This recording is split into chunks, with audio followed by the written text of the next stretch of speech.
자, 여러분 안녕하세요. 이번 영상에서도 휴이온 액정 타블렛을 가지고 왔습니다. 이번 액정 타블렛은 진짜 좋아요. 4K가 되는데 24인치 크기에 정말 쾌적하게 작업할 수 있는 액정 타블렛입니다.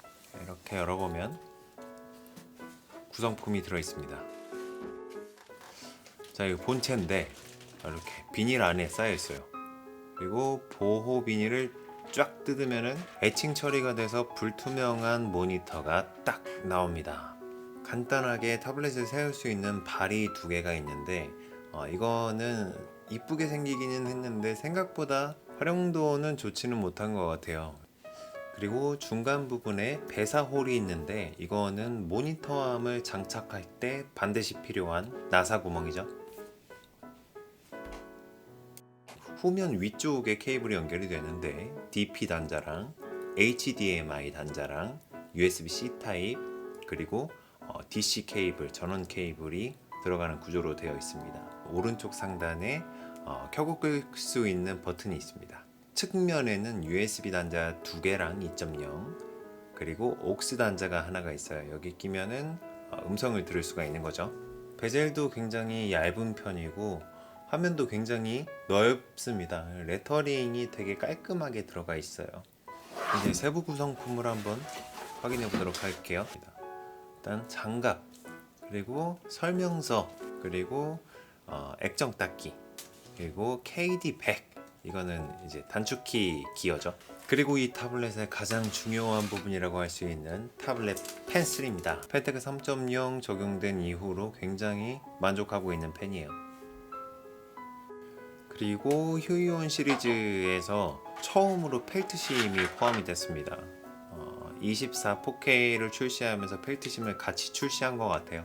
따로도 살 수 있는데 이 제품을 구입하면은 펠트심이 기본으로 장착되어 있는 상태로 제공이 됩니다. 그리고 전원 케이블 어댑터랑 USB-C to C 케이블 그리고 HDMI 단자가 기본적으로 포함되어 있습니다. 크기 비교 한번 가겠습니다. 16인치 캔버스 4K를 한번 비교해 볼게요. 자, 이 정도 크기 차이가 납니다.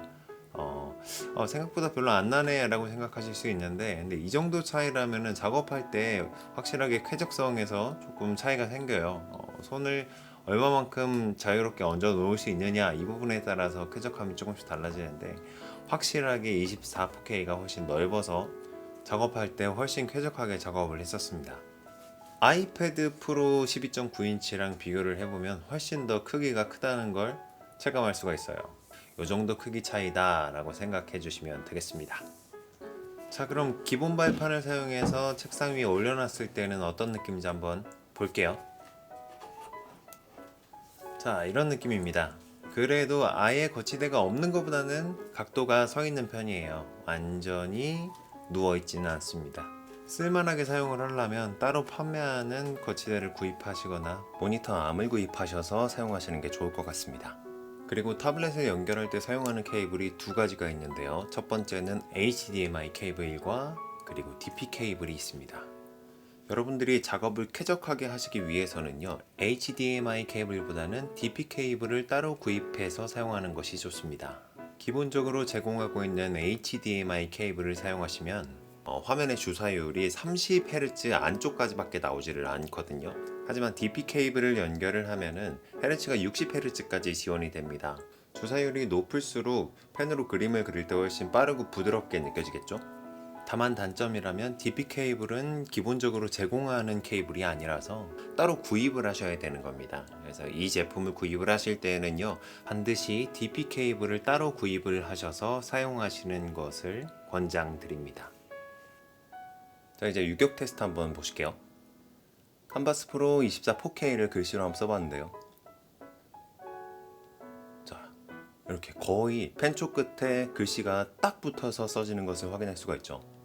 타사 액정 타블렛들 전부 다 비교를 해봐도 이렇게까지 딱 붙어서 글씨가 써지거나 그림이 그려지는 제품은 흔치 않은 게 사실이죠. 이거는 거의 유격이 없다고 보셔도 무방한 것 같아요. 자, 이제 피랍 테스트 한번 해보겠습니다. 가장 약하게 그었을 때는 어떻게 나올까요?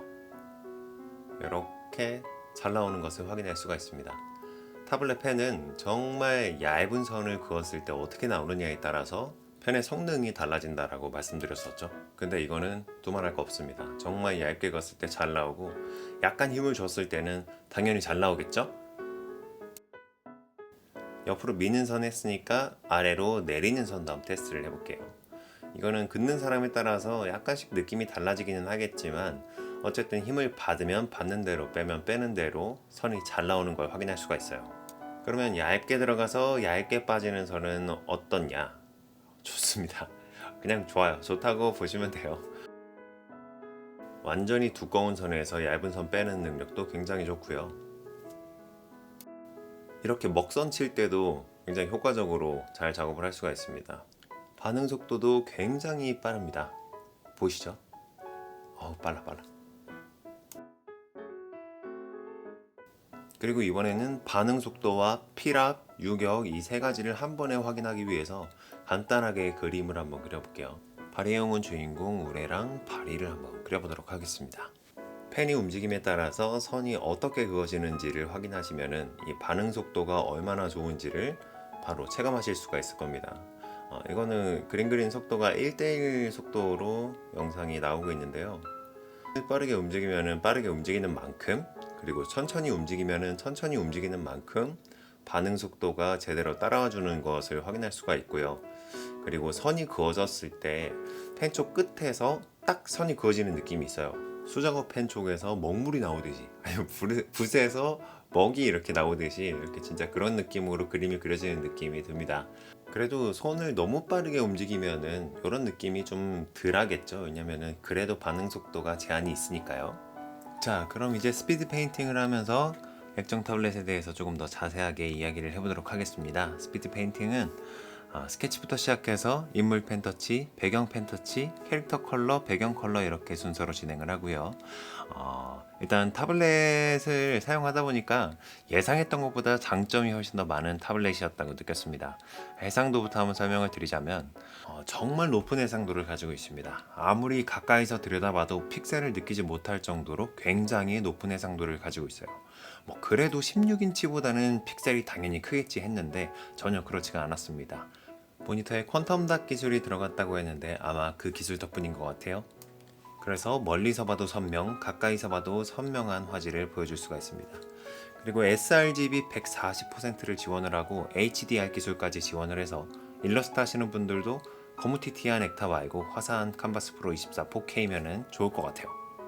그리고 편의사항으로 제공되는 USB-A 타입 단자 2개랑 aux 단자 하나가 있는데요. 그 중에 USB-A 타입 단자는 굉장히 활용도가 높았습니다.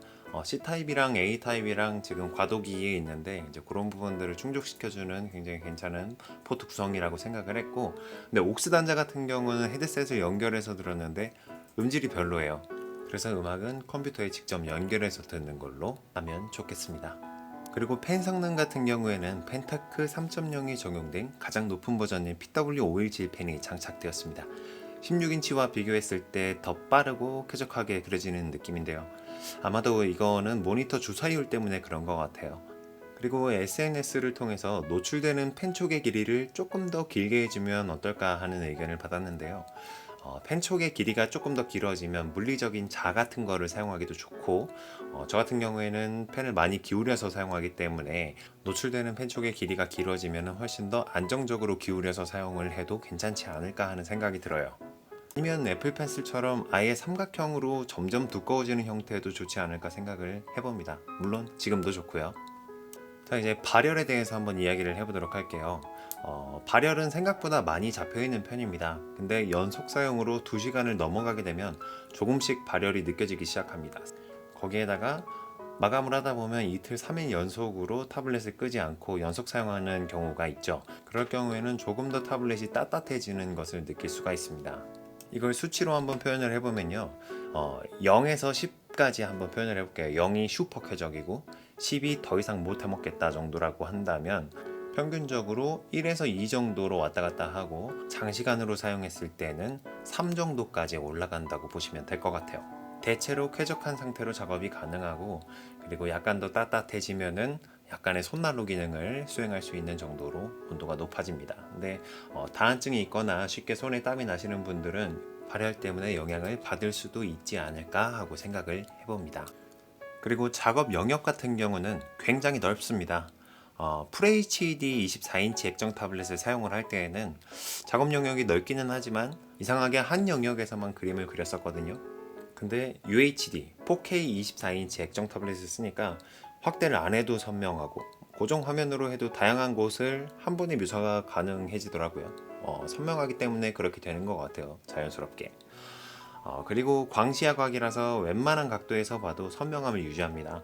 이건 IPS 패널의 특장점이라고 보시면 되는데요. 근데 IPS 패널이라서 어두운 데서 보면 각도에 따라 청광빛 같은 것들이 조금씩 노출될 수 있다는 거 참고해 주시면 좋겠어요. 하지만 작업하는 관점에서 보면은 굉장히 화사하고 예쁘니까 걱정하실 필요는 없을 것 같아요.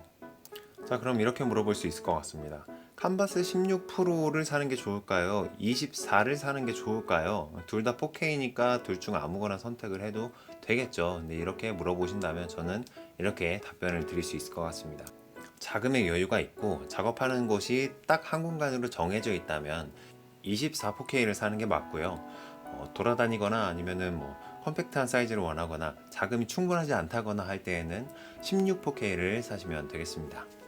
16 4K 같은 경우에는 거치를 할 때 노트북 거치대를 사용하면 되는데 24 4K 같은 경우에는 모니터 암을 사용하셔야 됩니다. 가격대도 그냥 일반 노트북 거치대는 3만원에서 5만원 정도 사이대에 구매할 수 있다면 모니터 암 같은 경우에는 이게 무거운 제품이라서 10만원에서 20만원은 우습게 나갈 수 있다는 점 참고를 해주시면 좋겠어요.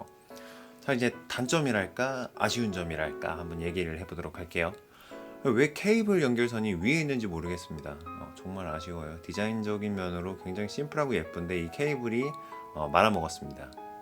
설치를 완료하고 나서 모습을 딱 보면은 이제 올백으로 뒤로 넘긴 머리카락이 살 보이죠.